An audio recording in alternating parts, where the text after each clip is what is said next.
A Secretaria Municipal de Educação, junto com a PAI de Serra Talhada, está realizando a Semana Nacional da Pessoa com Deficiência. E hoje vamos apresentar para vocês o Cinema da Pessoa com Deficiência.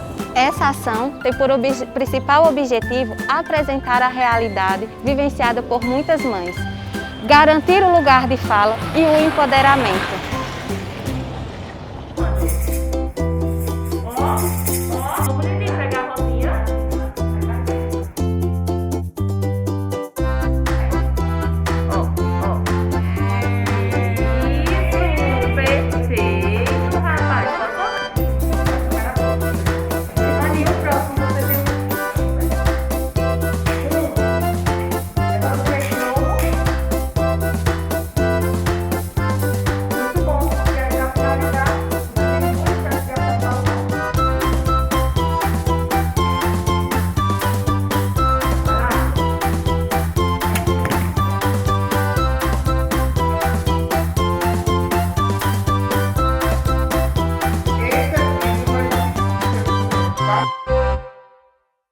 Natália, seja bem-vinda.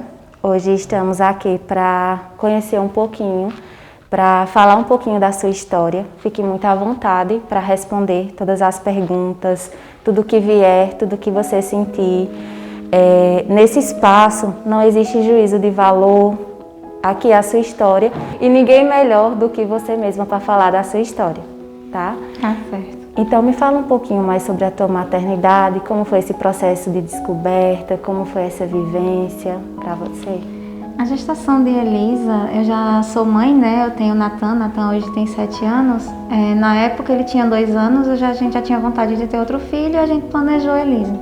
Elisa foi um bebê planejado, a gestação seguiu tranquila, a primeira ultrassom tranquila. Quando a gente foi fazer a segunda morfológica, a gente descobriu 13 malformações em Elisa. E essas malformações trariam um bebê não apto à vida fora, né, extrauterina, que vinha a óbito e sugeriram um aborto. Só que eu queria segundas opiniões e procurei o meu obstetra. Até então eu estava no médico de imagem. E fui para o meu obstetra, ele falou que me encaminharia para a capital, né, para Recife, e lá seria o melhor para Elisa. Quando chegou lá, desenganaram Elisa também. E a única saída seria o aborto, onde eu falei que ninguém encostaria em mim, que não existia lei que tirasse a minha filha de dentro de mim, ela viva. Ela estava viva, o coração dela batia. Mesmo que eu não sentisse ela mexer, porque ela era um bebê que não mexia, era um bebê sem movimento, mas ela estava viva. E aí seguiu uma grande luta com Elisa sem mexer, medos e mais medos de ela estar morta dentro da minha barriga a cada ultrassom quinzenal. E ela estava viva. Ela estava em previsão de parto para o dia 12 de dezembro. Eu fui para uma consulta de pré-natal no IMIP, no dia 5 de novembro, onde eu já fiquei internada porque eu estava com perca de líquido sem saber. A placenta já estava bem reduzida e ela correria o risco agora, aí sim, de vir a óbito. Foi onde a gente fez, ainda para os médicos, a interrupção de gestação. Para mim foi o meu parto, mas para eles não, era Elisa nascer, Elisa morrer. Assinei um monte de documento ou que deixaria a Elisa lá para estudo, ou que levaria para casa, para enterrar em casa. Mas a Elisa tá aqui. Né, mamãe? Driblando todos os problemas. É uma bebê especial, eu já tinha noção. Só que assim, dentro das 13 malformações que ela tinha na minha barriga, Elisa quando nasceu não tinha nada, a não ser a paralisia cerebral, a microcefalia em si. E os outros problemas foi embora. Minha mãe ficou amor, foi? Sim. A gravidez de Arthur foi bem, só que ela já tinha depressão antes de engravidar. Aí no final não foi bem, né? Mas chegou aos 9 meses, aí entrou em trabalho de parto, veio para a maternidade aqui em Serra Talhada, mas deixa que passou da hora de nascer. Aí Arthur parou o cérebro, aí ficou 14 dias na incubadora, aí a gente fez o diagnóstico de paralisia cerebral e aí estamos na luta. Mas a gravidez ela passou bem, na medida do possível. O medicamento a médica tirou, deixou só alguns, porque não podia tirar de tudo, mas prejudicou, né? O feto também, né? Um filho não nasce no momento do dia do seu nascimento. O filho nasce muito antes, né? O filho nasce no desejo da mãe. Quando ela sonha em ser mãe, quando ela começa a comprar roupinha, quando ela imagina qual o cor dos olhos, onde vai estudar, como vai ser o primeiro dia de aula. Então o filho ele nasce muito antes, né? O processo de nascimento não acontece somente no processo biológico. Acontece primeiro um processo psicológico. Então essa mãe vai começando a desenhar simbolicamente na cabeça dela como vai ser esse processo de ser mãe. E quando esse filho nasce, né, pode trazer alguns impactos para a vida dessa mãe, né? Por isso que o momento do nascimento, o período puerpério em que as mães enfrentam, ele é um processo bem complicado, né, de atravessamento pessoal, onde elas vão enfrentar. É como se a coisa não saísse como uma encomenda, né? O bebê chora, o bebê faz as necessidades fisiológicas, o bebê acorda várias vezes de madrugada, amamentar dói o seio da mãe. Então a mãe começa a enfrentar um processo ali doloroso, que não estava preparada para isso. Por mais que as pessoas digam, né? Ah, vai sofrer muito quando ser mãe, não vai dormir mais, acabou isso, acabou aquilo. Isso não entra, isso não desce, né? Pro psiquismo da mãe, porque ela está tão ali desenhada no psiquismo dela. Então quando ela enfrenta esse processo, é muito doloroso. Então ser mãe é um atravessamento muito doloroso. Eu não pensava que eu ia ser uma mãe igual eu sou hoje. Eu achava que era mais fácil ser mãe. Só que depois que eu tive a Ana Carolina, eu percebi que tem mais responsabilidade. Quando eu fiquei grávida dela, não foi uma gravidez planejada, aconteceu, só que no primeiro mês foi um choque. Praticamente, assim, eu estava torcendo para que eu não tivesse grávida, porque eu tinha 18 anos, já estava casada, mas meu esposo me deu, como se diz, um apoio imenso. Ele falou, não, mas se tiver grávida não tem problema. Vai ser bem recebida, nós vamos esperar com todo amor, com todo carinho. Então, quando completou um mês, descobri não, fiz o teste e realmente tive a certeza que estava grávida de Aninha. Aí fiz todos os exames, fiz o pré-natal todo bem direitinho, descobrimos que era uma moça. O pai, eu pensei que não ia ter muita aceitação, porque eu pensei que ele ia querer um menino, mas foi totalmente o oposto. Foi super desejada assim por ele, por ser uma menina, minha princesinha.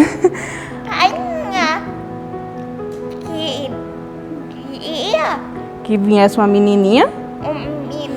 Não, era a mamãe que pensava, mas ele queria mesmo, era uma mocinha. Aí veio a minha.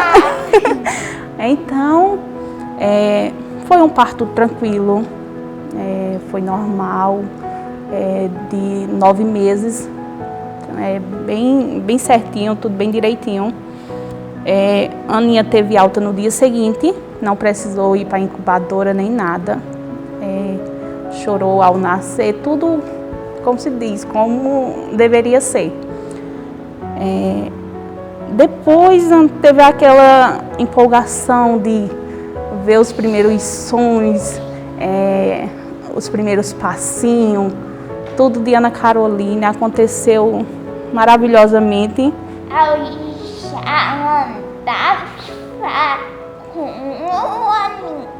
Andou cedo. Então eu fiquei um pouco assustada. Eu digo, meu Pai Eterno, como é que eu vou cuidar de uma criança tão pequenininha? Mas, graças a Deus, tive o apoio da minha família, da família do meu esposo. E foi incrível, né, Aninha? Hoje está essa moça aqui, que manhã pensou que ser mãe não... Era só chegar, era como se diz, eu não sei nem explicar direito o que é ser mãe, porque ser mãe envolve um monte de coisa, tem que ser companheira, tem que saber escutar que eles precisam em alguns momentos, tem que saber chegar e puxar a orelhinha também, porque tem hora que querem fazer o que não podem, mas eu acho que estou fazendo um bom trabalho. O Arthur, quando tinha um mês e pouco, aí já entraram com o divórcio. Aí pronto, de lá pra cá eu que cuido, entendeu? E faço aquilo que ela não pode fazer, eu faço. Cuido dela e cuido do bebê. Então a senhora assume vários papéis, de mãe, de avó. Todos. Recife, Arco Verde, Serra Talhada, pra onde eu vou. E como é isso para a senhora enquanto vó, enquanto mulher? Cuidar de tantas coisas. Eu chego até me emociono, porque é muito amor. Muito, muito, muito. Quer falar um pouquinho mais desse amor? Enquanto Deus me der força, estamos aqui, né, Arthur? Arthur era um menino atrofiado, Arthur não segurava o pescoço, aí hoje ele já... Tudo isso. Ele já abre a mão, já tenta pegar nas coisas, gosta muito da escola, menino muito carinhoso. Arthur é uma bênção. E Coquinha, como foi a descoberta de que você teria uma filha com deficiência? Como isso foi acolhido pelos seus familiares, amigos, família? Como foi para você essa idealização de uma gravidez que já não era esperada, que já não foi planejada, mas que foi acolhida? E aí, após isso, como foi a descoberta de todo esse processo? Como se deu? Aninha, ela se desenvolveu perfeitamente até seus 3 aninhos. Ela andava, ela engatinhou no período certo, ela andou no período certo, ela falou, ela se comunicava muito bem.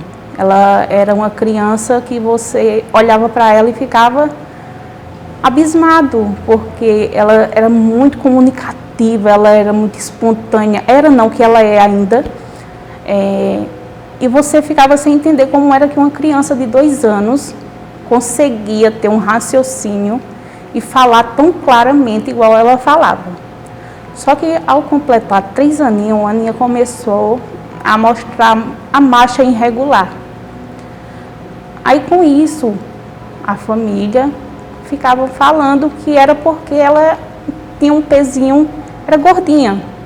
Não, é porque ela é gordinha, ainda é criança, depois ela vai endurecendo, vai andando mais firme. Pronto, eu acho que por ser mãe, eu coloquei uma venda e não quis aceitar que minha filha poderia ter algo. Então o tempo foi passando, a Aninha foi para a escola, aí na escola a professora notou que ao brincar com os coleguinhas ela caía com facilidade. Então ela chegou para mim e comunicou. Só que novamente eu não quis aceitar que poderia ser algo assim, que ela tinha um probleminha. Então não, é porque ela é gordinha, tá molinha ainda. Só que um dia, um profissional da saúde foi fazer a campanha lá no sítio do remedinho de verme, então ele me orientou em ir até a maternidade e consultar a Ana Caroline no médico. Aí, porque ele falou que ela tinha perca de equilíbrio, ela se desequilibrava com muita facilidade. Até então a voz dela ainda não tinha sido afetada. Só que mesmo assim eu demorei a levar a Aninha num médico. Aí um dia a professora dela me indicou um fisioterapeuta e eu levei a Ana Caroline. Ao chegar lá, ele me orientou a procurar um neuro para realizar alguns exames. Então eu procurei o neuro, foi feito a ressonância e com isso nós descobrimos que a Aninha tem ataxia cerebelar. É uma doença que afeta a coordenação da criança e que, se não for tratada, a criança perde totalmente os movimentos. Só que, graças a Deus, desde então, desde o tempo que nós descobrimos o diagnóstico dela, foi um impacto, não nego, porque eu acho que nenhuma mãe quer saber que seu filho vai passar por algum problema, por algumas dificuldades. Só que a família ajudou muito. Ninguém chegou para criticar nem nada. Simplesmente chegou e acolheu, deu palavras de conforto, disse que daria tudo certo e realmente é o que vem dando, né? Realmente está dando tudo certo, porque o quadro dela não progrediu e estamos fazendo para que futuramente ela, que não, se não se curar, mas que pelo menos não tenha um avanço da doença, que ela consiga ter uma vida normal como qualquer outra pessoa.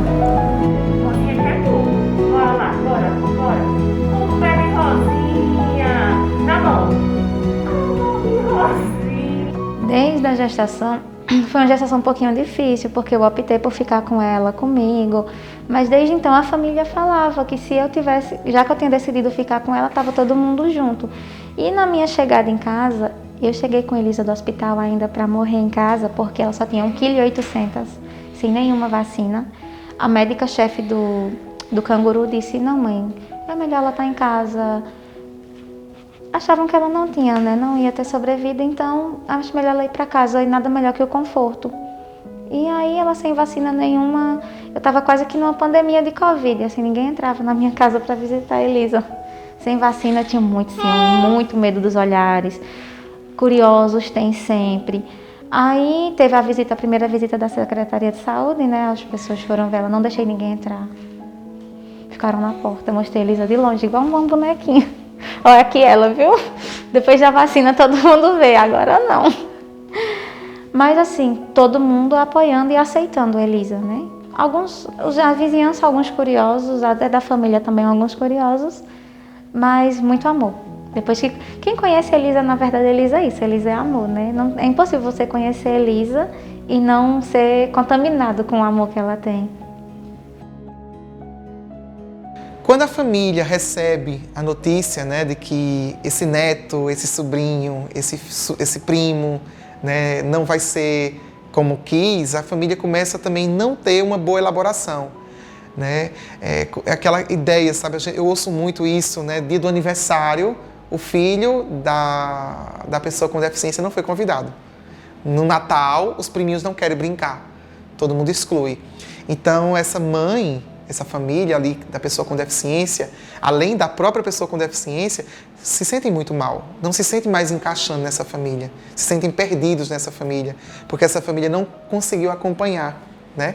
Então, assim, é difícil também para a família, mas sobretudo para essa mãe, sabe como é? Porque o prazer da mãe, a mãe carrega o filho como um falo, como um objeto ali fálico, poderoso, né, para apresentar à sociedade, um troféu, um prêmio. E como é que eu vou apresentar? Né, numa roda de conversas, a mãe lá diz assim, a tia, né, do priminho, já tirou 10 na escola, menino já está fazendo teatro, quando chega na parte da faculdade está fazendo medicina, está fazendo engenharia, direito, né? Mas quando chega o que é que eu tenho para dizer do meu filho? Então, essa mãe começa a se retrair, né? Essa mãe começa a se isolar, essa mãe começa a se afastar, porque não soube elaborar o processo de luto, né? Não soube reinventar o seu filho e ainda tenta encaixá-lo nesse padrão que foi criado para a sociedade, para apresentar a família, para apresentar a sociedade. Então, é muito difícil, realmente, esse atravessamento. Porém, há algo de incrível, de surpreendente, em ser mãe de uma pessoa com deficiência. E, sobretudo, ver que os desafios são superados, né? Pessoas com deficiência são capazes de muita coisa, né? E antes deles serem pessoas do direito, que têm direito, antes de qualquer coisa disso, eles são pessoas, são sujeitos do desejo, né? Eles não são um objeto, um pedaço de carne que nasceu só para ser transportado de um lugar para outro. Eles são pessoas que têm desejo, que têm direito. Mas ele não fala, ele só mexe os olhos, mas o olho dele vai apontar para onde ele quer. Então ele tem autonomia. Essa autonomia é o que a gente busca, de que ele possa sempre ser respeitado como um sujeito de desejo, né? Então é isso. Alguma pessoa olhou diferente para a Aninha e isso te machucou?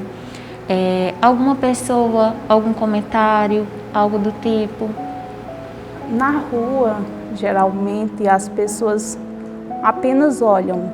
Até o momento, nunca chegaram para mim e falaram algo a respeito do problema dela, assim, que eu levasse como uma crítica maldosa, assim, algo que E sim, por curiosidade, chega, pergunta se ela anda, se ela fala, e eu simplesmente respondo. Anda, fala, com a limitação dela, mas ela anda e fala normalmente. Só teve um momento que ela passou por algo que para mim foi bem difícil, que foi na escola. Ela estava ficando muito tempo quieta, chegava da escolinha e ficava quieta num cantinho. Então eu cheguei para ela e perguntei o que era que estava acontecendo. Aí ela pegou e falou, não mãe, é porque os meus coleguinhas não estão querendo brincar mais comigo. Então eu fiquei sem entender. Aí cheguei e fui perguntar à professora. Ela disse que não tinha notado nada. Aí um dia eu estava na escola e um dos colegas chamou outros para brincar, né, no pátio. Aí eu fiquei observando que ela estava lá no recantinho e lá ficou. Então eu falei, vai Aninha, vai brincar? Aí um dos colegas falaram, se a Aninha for brincar, eu não brinco. Aí eu fiquei sem entender, só que eu não poderia questionar a criança. Então eu fui até a professora novamente e contei o que tinha acontecido. Ela falou que ia conversar com a turma, falar que a Aninha tinha as limitações dela, mas que era para brincar com a Aninha como qualquer outra criança. Só que não teve resultado, continuou. E ela continuava se abatendo cada vez mais. Ela ficou ao ponto de não querer mais estar entre os coleguinhas, porque ela se sentia, no ponto de vista dela, que os coleguinhas não queriam que ela estivesse por perto. Só que depois eu mesma peguei um dia, estava substituindo a professora na escola, que ela precisou se ausentar. E na hora do intervalo, eu coloquei as crianças sentadinhas em círculo no pátio e mostrei para eles que todas deveriam brincar juntas. E esse menino, esse aluno, ele falou, eu não gosto de brincar assim, eu gosto de brincar correndo.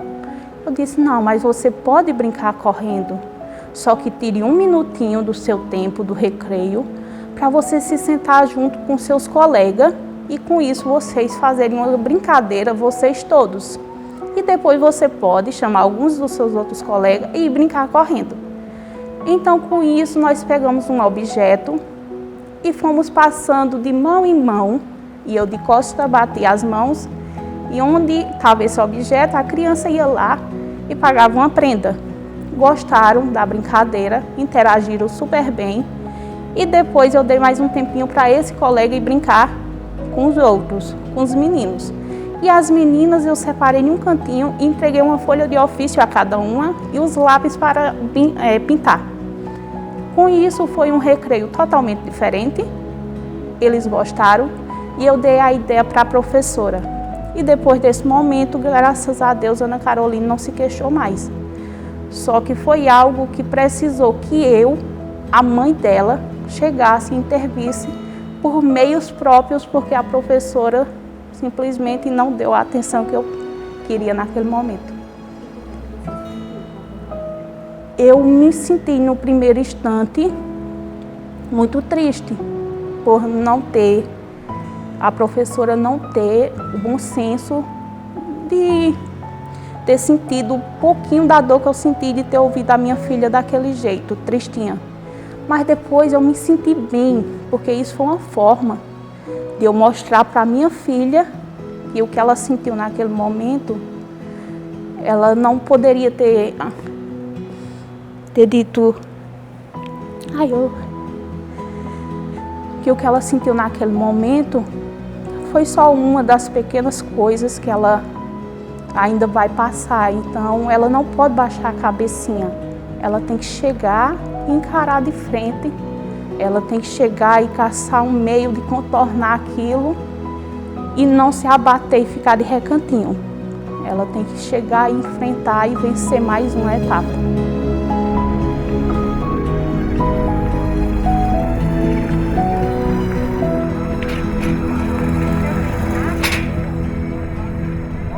Entendeu? Já chegaram até a dizer que eu era uma vadia, porque eu só vivia. Mas eu nem tô nem aí, eu não vivo para ninguém. Porque tem gente que não entende, entendeu? Não é pessoas que às vezes olham, porque você só vive todo dia saindo, todo dia sai com o Arthur, vai um carro, vai uma moto, pegar, e às vezes, né? Quem tem boca fala o que quer, mas eu não tô nem aí. Não vivo pra ninguém.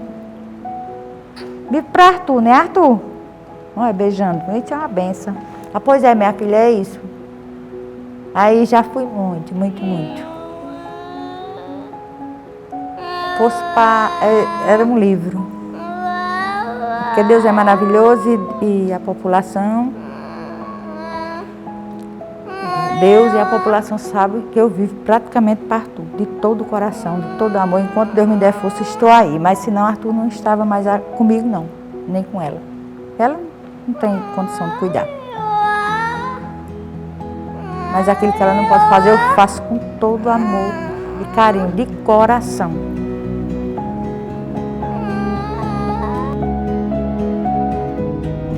Natália, você falou e tocou em um ponto bem importante. Talvez seja um ponto que traga muita dor. Algumas questões, como mãe, sobre os olhares. E eu queria perguntar a você exatamente sobre esses olhares. Você se recorda em algum momento difícil que você passou e precisou defender ali Elisa de algum comentário, de algum olhar, em algum ambiente que te machucou muito, que te feriu muito como a mãe leoa que você é? Tem um momento. Eu passei por vários momentos. Todos os momentos eu sempre defendi ela, né? Muitas vezes aconteceu, a gente faz terapias fazia, né? Hoje a gente só está incluso aqui na APAI, mas a gente fazia aqui, a gente fazia no município, a gente fazia em outros lugares. E em um desses lugares, quando a gente chegou, sempre tinha muita gente em outros atendimentos. E aí acontecia ser muito senhorinha, gente, né, do sítio, gente pacata que não entende, que acha que é uma doença, ou que pega, ou que é um sofrimento ser um cadeirante, ser especial. E aí essas senhorinhas assim de pouca cultura, eu sempre tirava por menos. É um sofrimento, né? Não, não é. É só alegria, felicidade e muito amor. O amor compensa tudo, todo o cansaço, todo o sono perdido, tudo. Só que teve um momento que eu encontrei com uma gestante em um desses lugares. E ela tinha um filho, da idade do meu filho. E Elisa adora esse contato com criança. Ela ama. Ela é como se ela... Eu sou criança, mas eu não faço. Ele tá correndo, ele tá... Ela fica naquela expectativa. E o menino estava alisando ela. E a mãe puxou ele. Você não tá vendo que ela é doente? E arrastou ele de perto de Elisa. Eu enchi para falar, mas quando eu olhei ela estava gestante. Aí eu guardei no coração. Eu cheguei em casa numa revolta terrível. Porque eu não pude fazer nada. O meu medo era falar e ela passar mal naquele momento com as palavras que eu ia dizer, porque ela ainda estava grávida. Mas eu deixei para Deus. E aí eu nunca mais ouvi ela, nem vi a criança. Mas naquele dia eu fiquei comigo mesma, eu fiquei muito assim... Eu fiquei sem... É como se tivessem me prendido, meus braços tampado a minha fala, porque eu não tive como falar nada para ela. Eu não consegui, naquele momento. E foi o que mais me magoou. Eu cheguei em casa chorando muito, todo mundo perguntava o que era, eu tinha explicado porque Elisa tinha passado por uma situação que eu não consegui defendê-la. Pela situação que tinha acontecido. Mas passou. Natália, dentre toda essa tua história com a Elisa, eu queria te perguntar se existe, no meio de tantos papéis, durante o dia a dia, se existe uma mulher ou se dentro disso existe ainda somente o papel de mãe. Se você se vê como mulher diante de tudo isso. Eu consegui, depois de muito tempo, separar essa situação. Eu tenho o Natan, né? E depois de, acho que uns 2, 3 anos, eu consegui separar. De ser mãe de Elisa, de ser Natália, ser mãe do Natan, porque eu tenho... diferente, né? Natan é outro filho, que anda, que faz tudo, é independente. E aí, eu tive que separar, ser mãe de Natan, ser mãe de Elisa e ser Natália, ser mulher, ser eu, e me cuidar e me preocupar comigo tanto quanto eu me preocupo com eles. E aí ficou até mais fácil para mim, porque na verdade o início dessa maternidade, A gente traz um pouquinho da dor, só que aí lá na frente a gente para de ser vítima, de se vitimizar tanto e começa a entender que é assim. E que se você for vítima pro resto da vida, você não vai conseguir nem melhorar você mesmo, seu coração, seu interior e nem a vida dos seus filhos. E a partir do momento que eu respirei fundo, que eu sou mãe, eu sou Natália, eu sou mulher, eu sou filha também, né? Eu sou irmã, então a minha vida é normal como qualquer outra. A mãe começa a elaborar um processo de luto, né? O filho não vem com uma encomenda. E, sobretudo, as mães de pessoas com deficiência, né? Essas mães, por mais que elas já tenham, muitas delas são pegas de surpresa no momento do nascimento, descobre que tem uma deficiência, algumas já, né, com alguns exames de imagem, já conseguem perceber que vai ter alguma deficiência ali no futuro. E esse impacto, né, na vida da mãe, desse dia do diagnóstico, é muito doloroso. As pessoas cobram dessa mãe que ela suporte, que ela agradeça a Deus, que ela não possa reclamar, que é pecado, né? Que filho é bênção. Mas muitas vezes é duro para a mãe, é solitário para a mãe, sabe? Dela não ter esse espaço, esse lugar de fala, né? De ser escutada, né? Sobre como é difícil receber essa notícia e ter que elaborar um processo de luto.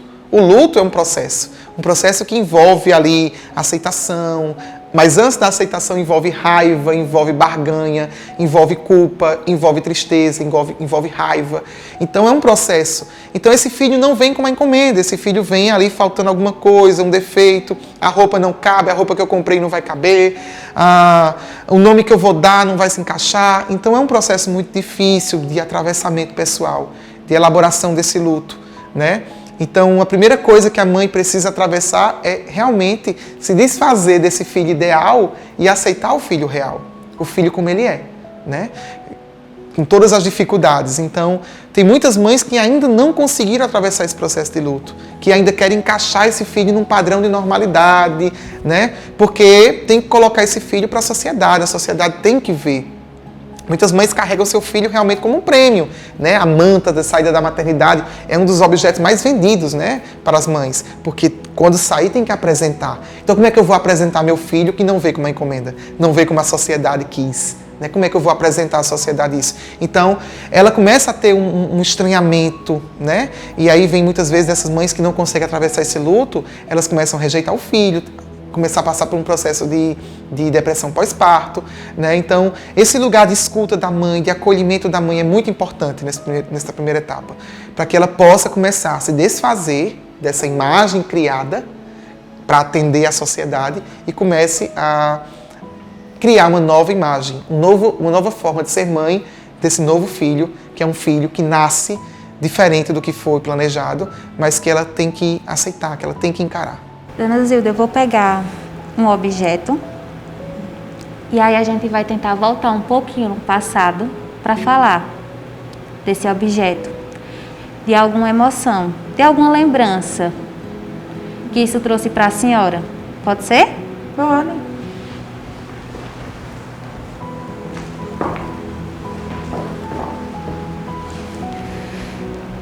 A senhora trouxe essa blusa, uma farda da escola. E aí eu queria que a senhora contasse um pouquinho como foi esse processo de matrícula de Arthur, qual a lembrança que a senhora tem do primeiro dia de aula dele, como foi para vocês essa saída de casa para a escola?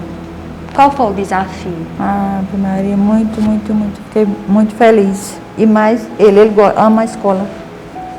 Justamente por isso que eu trouxe a blusinha da escola. Quando fala na escola, ama a escola. E eu, Ave Maria, é uma bênção ele ir para a escola. Gosta muito da escola, ele. E eu também fiquei muito feliz. Primeira vez, sempre porque eu moro meio afastadozinho, mas eu vou de mototáxi, mas faço o possível para levar ele. Como está sendo essa pandemia? Ele Difícil. Difícil, mas mesmo assim as tarefinhas a gente pega para 8 dias, para 15 dias, tento fazer em casa, devolvo, pego de novo. E assim vamos.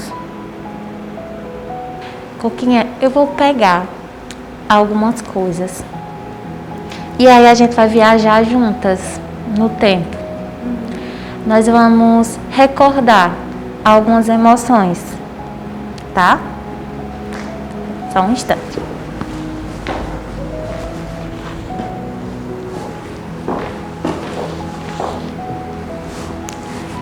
Esses objetos foi você que trouxe. Eu não lhe falei o motivo. A gente vai tentar recordar algumas coisas, alguns sentimentos, já que a gente sabe que o perfume, comidas, fotografias, elas nos remetem ao passado. Isso é uma coisa que a gente não esquece, principalmente coisas especiais. E aí eu queria queria te perguntar o que você estava sentindo nesse dia. É muita alegria, né, por ver meu pinguinho sorrindo, animada. Sempre foi muito sapeca desde os primeiros meses. Então, cada momento que eu passava com ela era único, não tem nem palavras. Essa é você, Aninha? É você? Fica é. E o que você estava sentindo aqui nessa foto, eu lembro que você me falou que ela começou a caminhar bem, começou a se desenvolver bem e que por algum momento falaram que era o pezinho dela. Justo. E o que você sentia nessa foto? Aqui você já sabia? Não imaginava? Aí nós não sabíamos de nada. Aí ela estava começando a dar os primeiros passinhos dela. Só que desde muito nova ela sempre foi bem gordinha, cheia de curva. Então aí era as primeiras coisinhas que ela estava realizando, se sentando, dando os primeiros passinhos, engateando. Oi? Pegando as coisas para malinar. Então foi momentos muito marcantes. Foi algo assim que cada coisa que ela realizava, que engateava, nós tirávamos uma foto. Quando estava se pondo em pé na cama. Então foi momentos que foram registrados com as fotos para a pessoa não esquecer. O que eu fazia quando eu era pequena, eu malinava. Malinava. E aqui, essa roupinha de Aninha, quando ela foi usada, em que momento, o que ela significa, que lembrança ela te traz? A Aninha usou essa roupinha, ela tinha 2 meses de idade.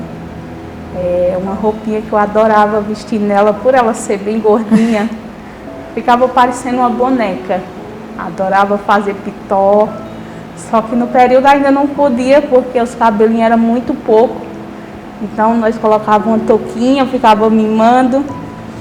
Mas é algo assim que a pessoa olha e fica se recordando como era pequenininha, como era indefesa, mas hoje cresceu, né, mamãe? Tá uma moça. E aqui, nesses momentos, você imaginava que você poderia passar por tudo isso? Que Aninha você imaginava que iria ser?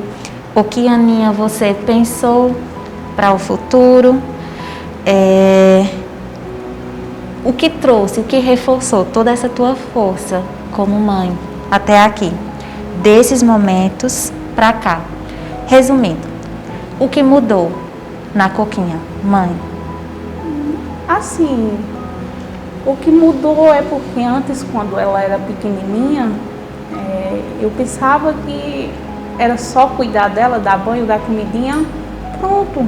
Ela ia crescer, ia para a escolinha, ia aprender as coisas, e só isso, brincar como qualquer outra criança. Só que, como eu falei, né, logo em seguida veio os primeiros sinais da ataxia e com isso teve algumas mudanças, porque além de ensinar ela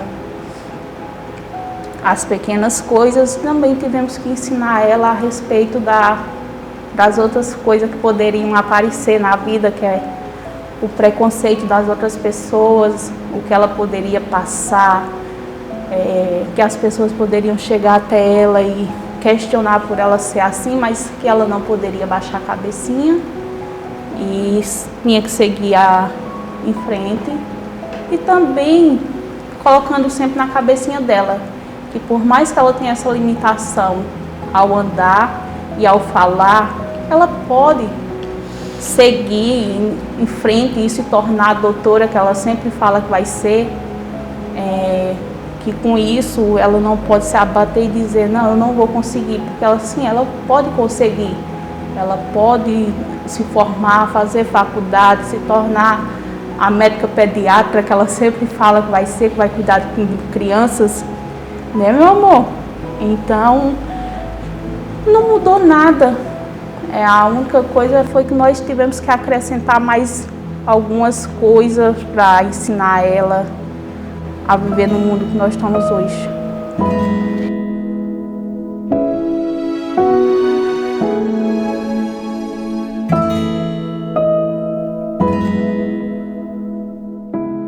Natália, eu vou pegar 2 objetos muito especiais.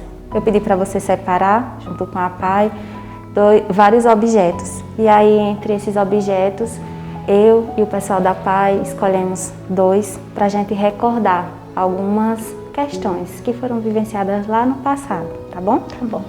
Só um instante. Tá.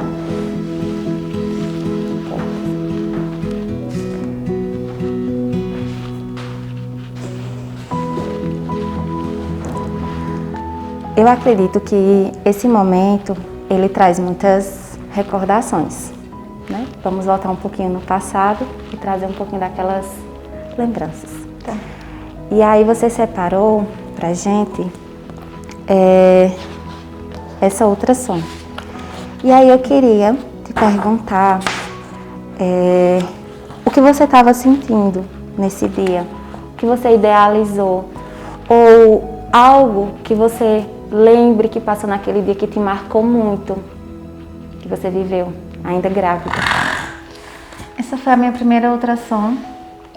Ela foi a primeira morfológica. Eu não tinha feito essa primeira morfológica do meu primeiro filho, então eu fui muito empolgada porque então eu vou fazer a primeira morfológica, a translucência nucal, a gente vai ver como é que a Elisa tá, porque na minha primeira gestação eu não senti nada. Eita, você quer mexer, mãe? É seu. E já na de Elisa, eu senti algumas dores, eu tive algumas intercorrências. E essa ultrassom foi justamente após uma dessas intercorrências. Você quer mexer? Vamos mexer. E foi nesse dia que eu soube que a Elisa ia ser uma menina. Eu sonhava com uma menina, né? Eu sonhava com a minha princesa. E foi nesse dia, tanto que eu já falava como se ela fosse uma menina. E na hora da ultrassom, o médico disse... Aí eu falando ela, e ele, você já sabe o que é? Eu disse, não. Aí ele disse, por que você fala tanto ela? Eu disse, porque eu sei que é ela. É a minha menina, é a minha Elisa. E ele, realmente é uma menina. Então ali foi muitas emoções. E nas imagens, a gente foi olhando e teve uma coisa que me chamou a atenção nas imagens dessa ultrassom dela, que foi o narizinho dela. O narizinho dela parece muito com o nariz da minha irmã. E na hora que eu saí do consultório, eu liguei pra minha irmã imediatamente. Eu disse, vai ter uma coisa da tia, o nariz empinado. E aí a minha irmã não acredita, é a menina. Aí foi aquela emoção todinha, né? O meu sonho realizado de ser mãe de uma menina. Até então a gente não sabia o que esperava por nós lá na frente, né? Nosso futuro é incerto, a gente sabe disso. Mas aí já foi muito desejada, muito amada. Eu já imaginava como ia arrumar. Eu já sofria com o primeiro dia de aula de Elisa. Elisa ainda na minha barriga, com 12 semanas. E ela estuda. Foi muito isso. Foi muito bom, assim, ter visto essa ultrassom e ter visto que ela estava bem. Naquele momento, a Elisa estava bem. Eu acredito que esse segundo objeto, ele também fala sobre esse sonho, essa idealização de ser mãe de uma menina. fala porque a Elisa, ela nasceu muito pequenininha, nada cabia, nada dava nela. Então eu sonhava em comprar a primeira sandalinha, eu passava nas lojas, nada servia. Até um dia que eu cheguei na loja e encontrei essa. E aí ficou um pouquinho grande ainda no dia, mas ainda serviu. E aí meu sonho, né, ganhando forma, eu conseguindo vestir, calçar e fazer tudo o que eu queria fazer com ela.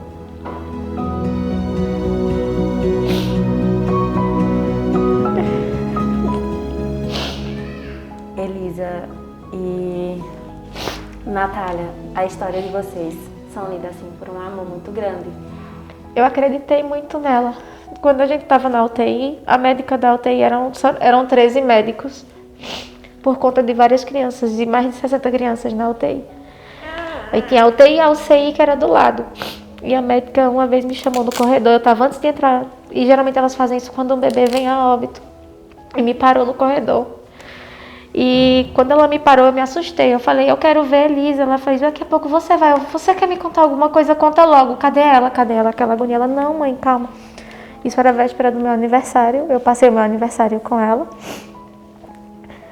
E me chamaram para me parabenizar pela mãe que a Elisa tinha ganhado. Porque eu era uma mãe que era tanto mãe de Elisa que atrapalhava no serviço delas. Porque a UTI é muito pequenininha. E eu não saía de perto de Elisa para nada.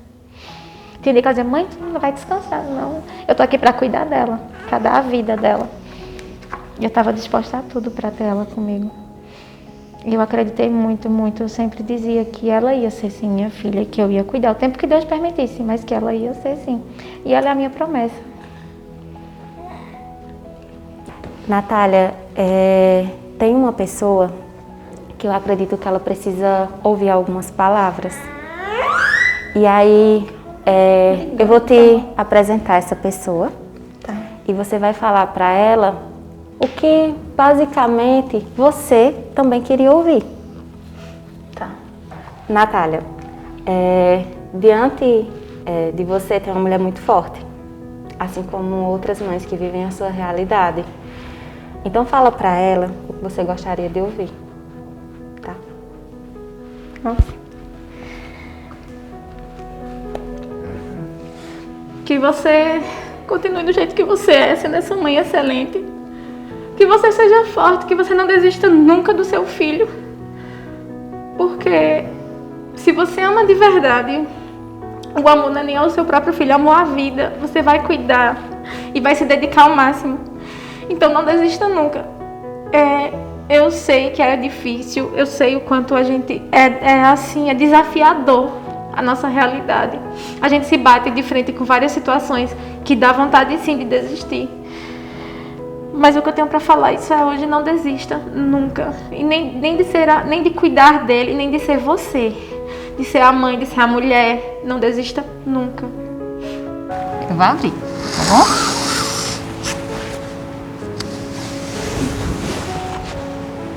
Para essa pessoa, para essa mulher, o que a senhora queria falar para ela?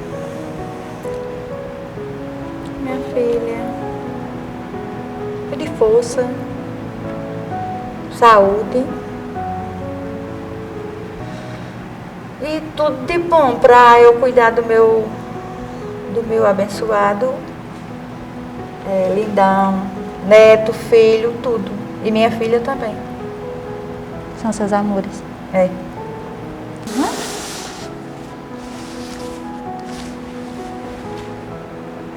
Que eu fiz o meu melhor, que eu estou fazendo o meu melhor. Só isso.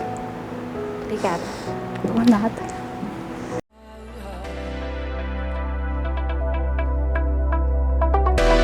Vivemos esperando o dia em que seremos melhores.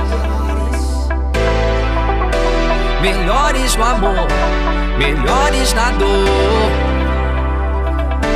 melhores em tudo.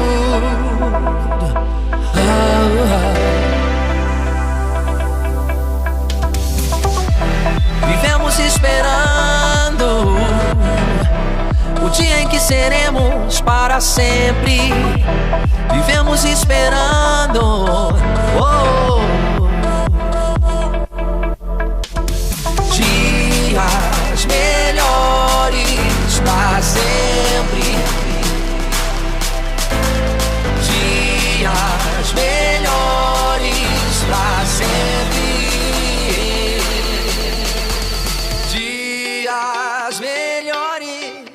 Pra sempre.